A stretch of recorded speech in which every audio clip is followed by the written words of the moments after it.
Cashflow Diary podcast, episode 534. Welcome to yet another exciting episode of the Cashflow Diary podcast, the podcast that teaches you insider tips, tactics, and strategies for creating leverage streams of cash flow into your life. Learn from top-performing entrepreneurs, business owners, investors, and thought leaders from across the globe as they share their secrets to success. Like what you learn on this and other Cashflow Diary podcast episodes? Go to learninvestingnow.com and sign up to receive powerful tips and information that will help you succeed as an entrepreneur and investor. Now, here's your host, investor, entrepreneur, business owner, educator, speaker, author, and master facilitator of Robert Kiyosaki's cash flow game, Jay Massey.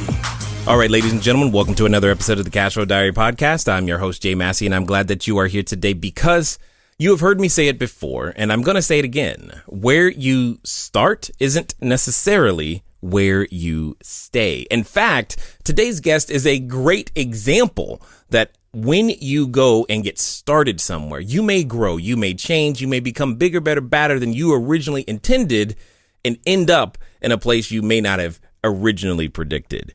I have with me someone today who has been in business 45 years in the Las Vegas area, originally from New York, but most importantly, has started or purchased 20 businesses. Now, that's kind of interesting to me because many of us, we're hoping to get the first one, or maybe you're on your second, maybe your third. But 20 says to me that there's a lot of information that we're going to be able to learn about getting started, staying started, following through, building the team, because this individual also served us in the United States Marine Corps. So I know that there are a number of lessons that we're going to be able to learn. At this point, you're probably wondering who you're talking about. Well, I am talking about none other than Ron Coury. He's recently written a book entitled Tenacity. Now, you guys know me. You know I already like the title simply because of that one word. It's a lot of what it takes for you and I to get to where we want to go, especially when we know we have to go through a number of things as well. So here's what's going to happen today. We're going to hear his story. We're going to find out those lessons of how we can continue to build our cash flow, build our businesses, and most importantly, learn from his journey of what it's going to take for us to become the biggest, baddest versions of ourselves. So with that being said, help me get ready to welcome, listen, learn, and love Ron Coury. Ron, how you doing? Hello, Jay. Thank you so much for having me on your show today. I'm glad that you are here. Now, this being the first time that you're here, I have to ask you the same question I tend to ask everybody else the first time that they're here. Are you ready? I am. All right. I tend to look at today's entrepreneurs a lot like yesterday's superheroes, like Batman, Robin, Wonder Woman, etc. Because I think entrepreneurs and superheroes have a ton of things in common. For example, as an entrepreneur, occasionally I can envision myself running around town, possibly with capes and tights, using our products and services, saving customers one at a time. Also, like a superhero, though, an entrepreneur has a beginning. For example, if you think about Spider-Man, there was a time where he was just a kid going to school, doing his thing, taking some photos, hoping to get Mary Jane on a date. That's it. And then one day he gets bit by a spider, discovers he's got a superhuman ability, and now he has to choose whether to use this newfound power for good or for evil. So, my question to you is as follows. Before your 20 businesses, before even being in the military, maybe even before you left Brooklyn, New York, what we want to know is who is Ron Coury? Wow. Well, I'd like to say that that question makes me go back to when I was 12 years old. Mm-hmm. I was attending a small Brooklyn, typical parochial school back in the 1960s, white shirt, tie, shine shoes. At 12 years old, my Christmas gift from my mom and dad was an old wooden shoe shine box.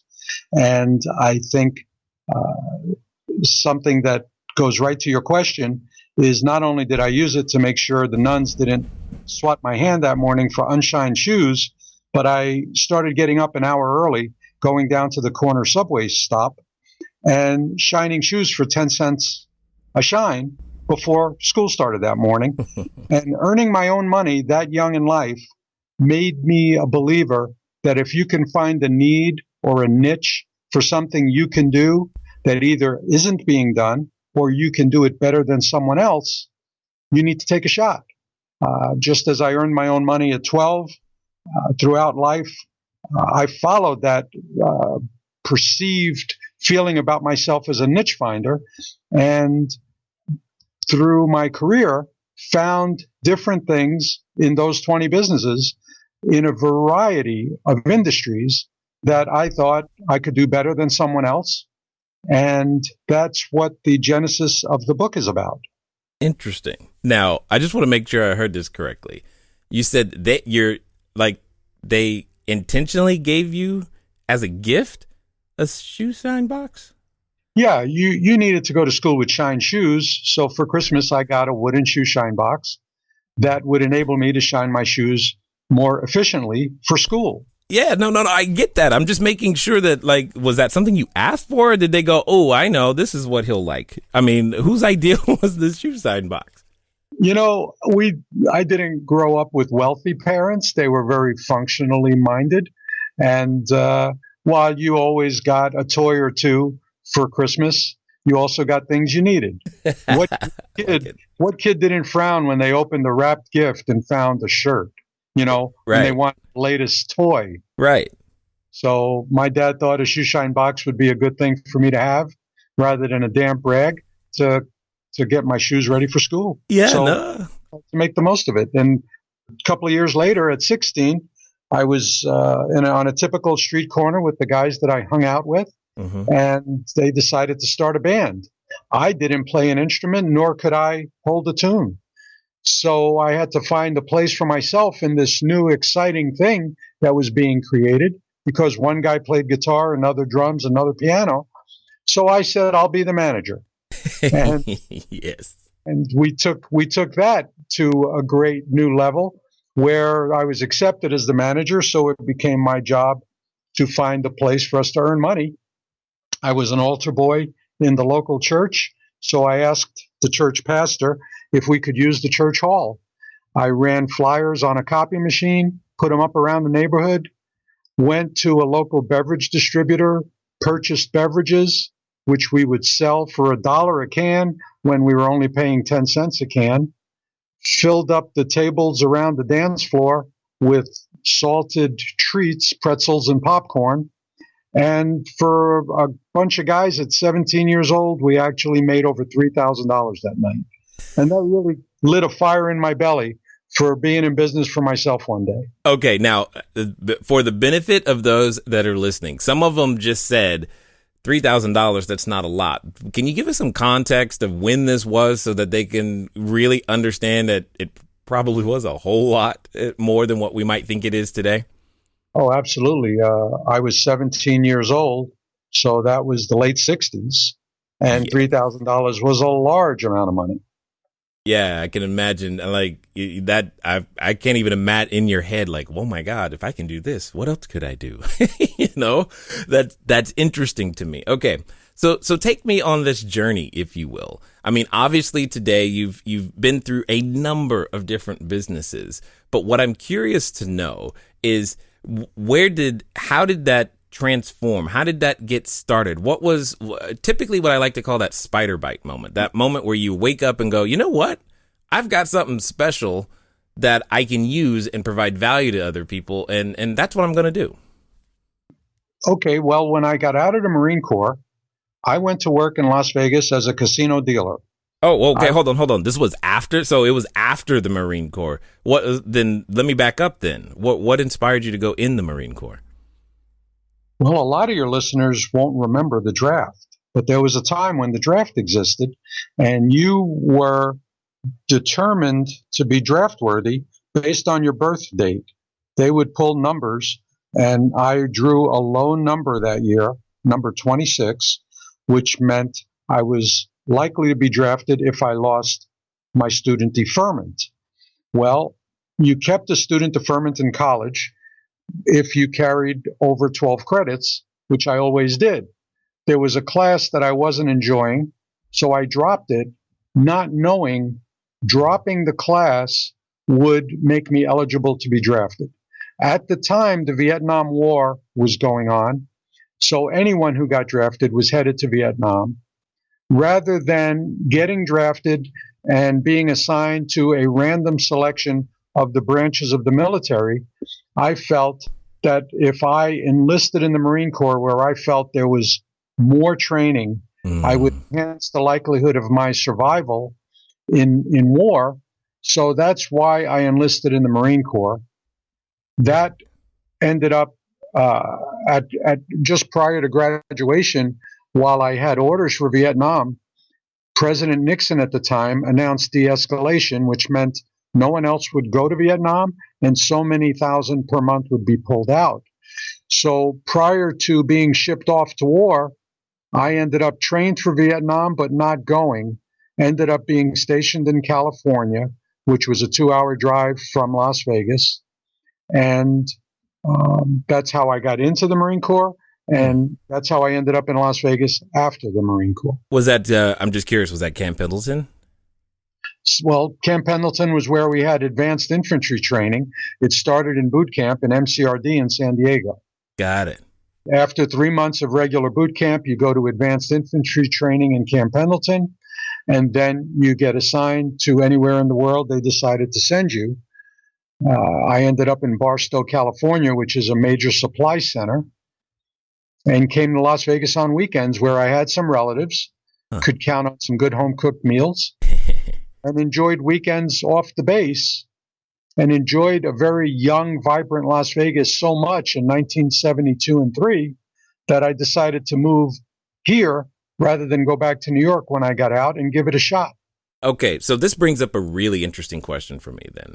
There's a lot of individuals who are listening who maybe they had flashes of, oh, I could be an entrepreneur. Maybe they weren't shining shoes or managing a band, but maybe they had the lemonade stand or they were selling candy at school. They did something. But usually there's this intervening event, and there's this intervening event, and what happened is that they got trained in a completely different discipline, say, when they went through college, and in your case, through college and the Marine Corps, and they lose that spark. They lose that desire to actually make something happen. How did you maintain that? Because you're saying that after you got out of the military, you still had that entrepreneurial fire and wanted to do something with it. Well, as a dealer, I ended up at the Tropicana Hotel. And as I stood on the various tables, I ended up dealing all 4 games: blackjack, roulette, baccarat, and craps. And as I would stand on a dead game, I would think about the fact that I would like to find a way to earn money, whether I was able physically to go to work or not. I had a strong history of cancer in my family. I always felt like cancer would find me. It wasn't a matter of if, it was more when. And I wondered what would happen as I was beginning to start a family if I couldn't go to work every day. So I wanted to be in business for myself.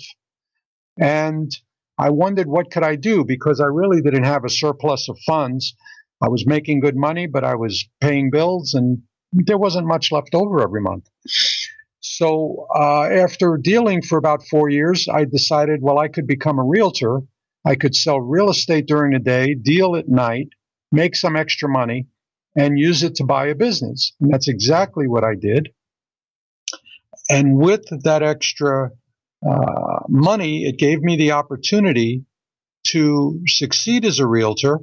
And in 1979, purchased my first tavern. Did you say tavern? Yes, it was a neighborhood tavern, a drinking place.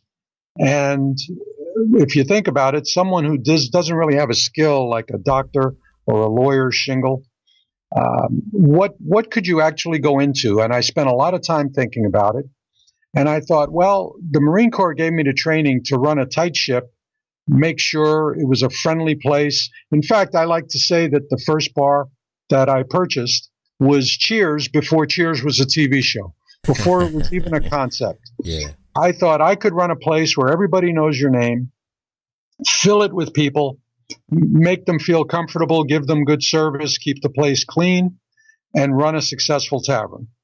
And that's exactly what happened in 1979. And for a short period of time, I wasn't sure if the tavern would enable me to support my then wife and 1-year-old son. So I kept my dealing job, I kept my realtor job, and I ran the bar at whatever free hours there were in a 24-hour period. After 6 months of doing all of those things, I was comfortable enough quitting the dealing job. And ultimately, the bar business would transform, which my book, Tenacity, goes into more detail. We went from being a drinking and eating establishment to a gaming establishment. And that occurred in the 1980s with the advent of interactive gaming, when a gentleman named Cy Red invented video poker. The traditional slot machines that lined up sevens and cherries that most bars in neighborhoods didn't have a great interest from your players, but they did love the idea of interactive gaming and playing video poker. And I found that where at one time 90% of my revenue came from selling drinks, that actually transformed to where 70 to 80% of my revenue became gaming revenue. And neighborhood bars became gaming establishments. Okay, so what I'm hearing, wow, there's a number of things that I'm hearing, and that's what I like about an entrepreneur's journey, is that, well, first, there's something I actually have to ask. You mentioned that you were able to get to a point where you were able to ask what I consider to be a very important question. You was like, what happens if I can't work every day? And there's a lot of people who don't ask that question until they can't work every day. And I'm curious to know how you had the wisdom to ask it early, so early, long before there was ever an issue. Like, and then not just ask it, but do something about it. Hello there, entrepreneur. This is Jay Massey.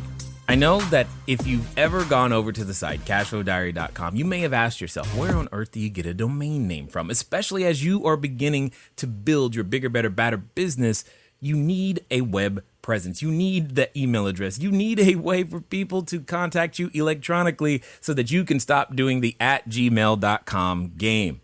Well, the good folks over at GoDaddy have definitely supplied us with every domain that we have ever used. So what I want you to do is I want you to go over to trygodaddy.com/Cashflow Diary. Again, that's trygodaddy.com/Cashflow Diary, because it's a quick way for you to get set up to capture your domain name the exact way that you want it. They got easy search functions, and most importantly for you is that you'll be up and running today. As I said, once you get started, stay started. Don't let small little obstacles of how to get your own domain name going stop you. So again, go to trygodaddy.com/Cashflow Diary, and let's get back to the rest of the story.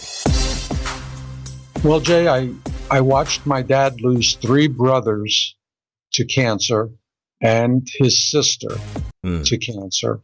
My dad fought colon cancer in the 60s and survived it. And that motivated me to think outside the box. I got married in 1975, had a son in 1978. We planned on growing our family. And I just think rational thought brought me to the point, how do I make my wife and my car payment? How do I make my house payment if I cannot go to work and keep earning? And having a successful business that would send money to the bottom line, whether I show up or not, was a very plausible conclusion. Yeah, I can see that. I can see that. Now, when it comes to starting a business, there are a number of, we'll call them obstacles or challenges, or just things that the owner or business owner, entrepreneur is not used to dealing with that they suddenly have to deal with. For example, maybe it could be something as simple as, taxes and whatnot. That changes, let alone all the paperwork that goes along with it. But you're in business in a city that's known for lots of extra challenges when it comes to just either being in the business or even the type of business that it is out there in Vegas. And I'm curious to know, what were some of those, we'll call them obstacles, that you had to, that for lack of a better way of putting it, you didn't know they were coming, but when they came, you were like, uh-oh, I've got to deal with this. Well, yeah, certainly everybody who takes a shot is going to encounter obstacles they could not anticipate. And I believe that the tradition of the Marine Corps, which is failure is not an option, instilled in me an ability and a willingness to not accept defeat easily. So when obstacles befell me, I thought hard and long about how to battle them. Some such obstacles you've asked about. One example, which my book describes in an entire chapter, is in the 1980s, I thought I could operate a better limousine company than everyone in town that was doing it. I was told, you cannot break into the transportation business. No one has been given a certificate in 2 decades. And you couldn't operate a charter limousine company without a certificate from the state. And I didn't take that well. If I could show a need and necessity for what I could provide, and if I could do a better job of it, there would be a place for it. And luckily, my neighborhood tavern was filled with drivers and employees from the 2 existing limousine companies. And I learned some interesting things about how busy they were and when their busy times were. So I was able to engage in a polling effort wherein I documented calls for service and the frequency I was told that there were no cars available. And when I appeared before the state commission that issued certificates, and I could show that 90% of the time there were no cars available, my opponents could not successfully argue that there wasn't a need for an additional company. Thankfully, when I was under oath and testifying, no one asked, how did I select what times I called for service, when I would have had to admit that I knew the times that they were solid. So that was just the strategy I employed that worked out well. And in 1984, I received a certificate to open presidential limousine service, despite the obstacles of getting the certificate, as well as during the hearing process, I encountered death threats, which I dealt with head on, like any good Marine would do. Contacted the person in a one-on-one scenario in an elevator. And I think your listeners will get a kick out of how I persuaded him to stop the death threats, stop the vandalizing of my cars. And if there was any doubt that I didn't have the right guy, the fact that when I released the physical hold I had on him in the elevator, all the threats stopped. And I ultimately prevailed, operated the limousine company for 4 years before selling it and using that money to buy property and build my own neighborhood casino from the ground up. Okay. So this is this is begging the question. When we look at your resume of everything that you've done, there doesn't seem to be a consistent through line. I mean, we've got limousine service, glass supply company. You're talking about a tavern, real estate, Marine Corps. Why so many different things? Why did that happen? Why do you think that happened for you that way? Why was it not like in a linear fashion where you stayed in a particular vertical or niche or anything like that? I'm just trying to understand what drove it. Was it because people just kept saying, no, you can't do that? And you're like, no, watch me. Well, I did stay in the tavern business to the extent that I built or purchased 4 of them around the valley, which served a great function when I saw a need for a better limousine company with tuxedoed chauffeurs and stocked bars so that they could stock the bars in the limos at any one of the 4 locations around the Las Vegas Valley. In operating one business, I would see the need for other businesses, and then I would think about whether or not it's something I could do. A friend that I made in the Marine Corps and I were business partners in those early days, and he was a screen printer who silk screened the fronts of slot machines for the manufacturers and for the hotels. Well, when video poker came about and many more companies started getting into the slot manufacturing business, he and I saw a need for an independent screen printing company. So we took his skill, opened Suburban Graphics, and grew that from an initial 4-person operation and a $100,000 SBA loan into a 120-person operation, selling slot machine glass around the country, around the world actually, generating nearly $15 million a year in sales. But all of these things developed by just living life, being an observational entrepreneur, seeing need for something that wasn't being done or something I could do better, and then going after it. Okay, now you just said something that I think is interesting, is you said being an observational entrepreneur. You know, see a need, fill a need. Totally get that. But I have to ask, in order for you to accomplish a lot of these things, they overlap.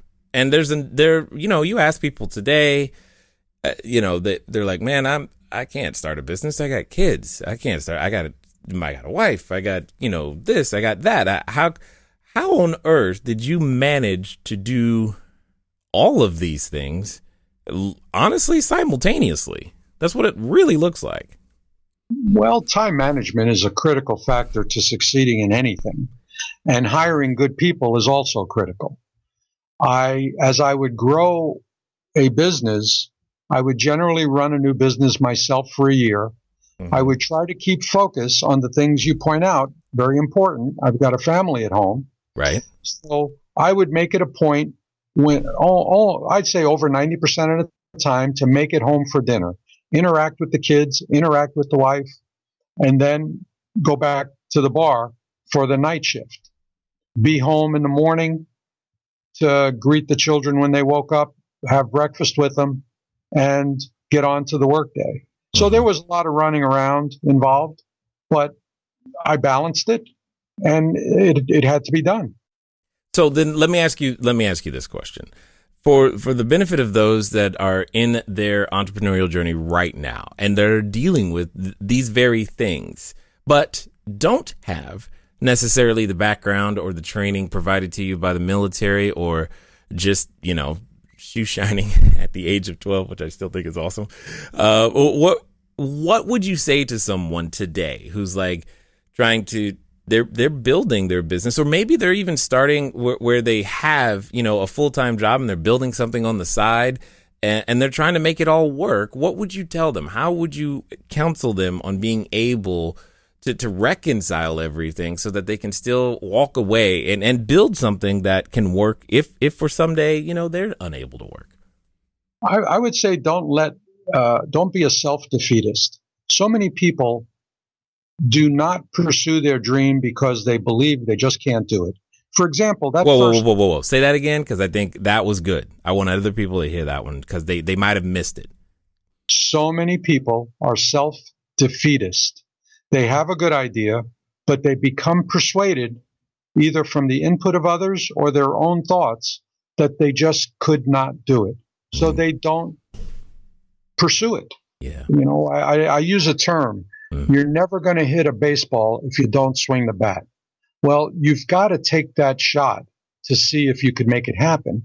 And, my partner, Dan, and I didn't have the money to do everything we did at the time we wanted to do it. So rather than just being a self-defeatist saying, well, we don't have the money to buy that bar, so I didn't buy it. Instead of that, as a realtor, I found one of my clients who I sold the property for was netting an amount of money very close to what we needed to make the down payment on that first tavern. So I approached him. Now, a lot of people would say, I'm not going to ask him to loan me that money, but I did. And he loaned me that $35,000, which he was netting from the sale of his condo for a better interest rate than the banks would pay him at the time. And I used that to purchase that first tavern. And the book goes into detail on how we raised the funds for an idea we had and the process of elimination in how we overcame the obstacles that we were confronted with. One such obstacle was that tavern I built with the proceeds from the sale of the limo company. We ended in an outlying jurisdiction. You know, the city of Las Vegas is surrounded by other small cities. Yeah. Much like LA, you go from LA proper to Beverly Hills, but all you really did was cross the street. Well, Right. it's like that in Vegas. So we went to an outlying jurisdiction that had a more favorable gaming climate where you could have non-restricted gaming without building a hotel. That's why we did it. That makes sense. I didn't know that there was a city councilman there who was a competitor of mine in the printing business and who intended to become a competitor in the neighborhood gaming business. He used his power as a councilman, Of course, to eliminate me as a competitor by using his small town police department to frame me with multiple criminal charges. Now, the heart of the book goes into great detail on how we overcame those obstacles and the very amusing payback I delivered to him for what he did to me. So, okay. There's just so many things that you've accomplished in such a very small amount of time. I mean, yeah, 45 years, but still, you've done a lot. And what's going through my head at this particular moment is that there's just got to be like, what is like the ultimate goal? What was there ever some overarching idea that you were trying to achieve? What was the, what does that look like for you? Because I'm just curious at this point. Well, I think a lot of people might conclude that there's a goal to reach a certain level of wealth or net worth. And that was never even a consideration for me. Yeah, I don't get that from you. I get like you're just trying to be the best version of yourself, but I'm just curious as to like what would evidence that for you? Because I don't know. Just looking for a new challenge.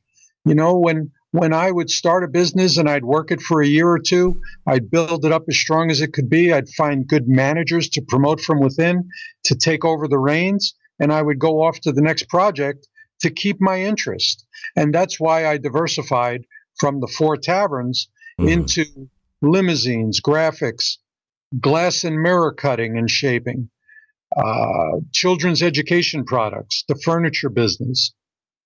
The list goes on and on, obviously. Yeah. But it was engaging in challenges that my observational entrepreneurship told me I could do that.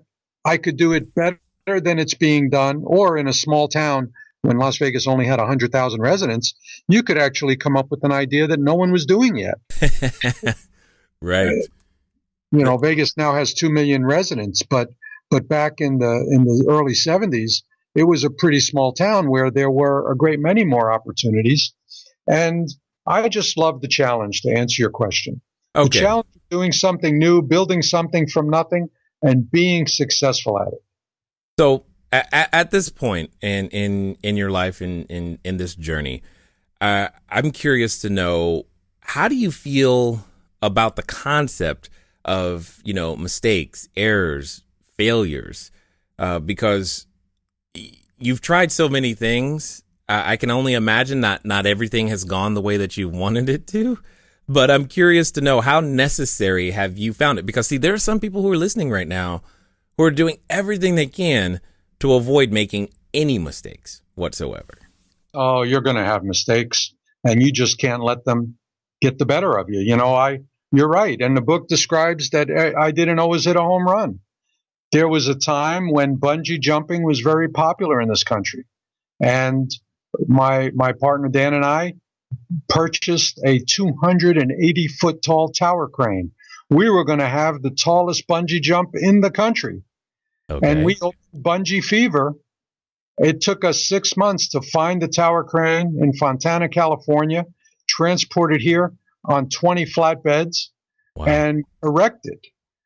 The week we opened Bungee Fever, there were nationally advertised on the news 3 accidents which crippled the bungee jumping growth curve. Now, those accidents happened on temporary crane facilities. They were not like we were, a fixed structure licensed by the city as a true amusement ride, properly insured. They were temporary rigged facilities. Nonetheless, the news people were saying, well, if you think bungee jumping was safe, think again and watch this video. Well, the video depicted a cord that was rigged by putting multiple cords together. Whereas when you do it right, you pay $20,000 for a cord that's specifically manufactured for your jump height. Nonetheless, we did everything right. The business failed. We lost nearly $500,000, but we didn't let that dissuade us from pursuing the next venture. We licked our wounds. It took us a couple of years to pay back some of what we borrowed to do the deal, and we got on with life and went into another venture a couple of years later. I love it.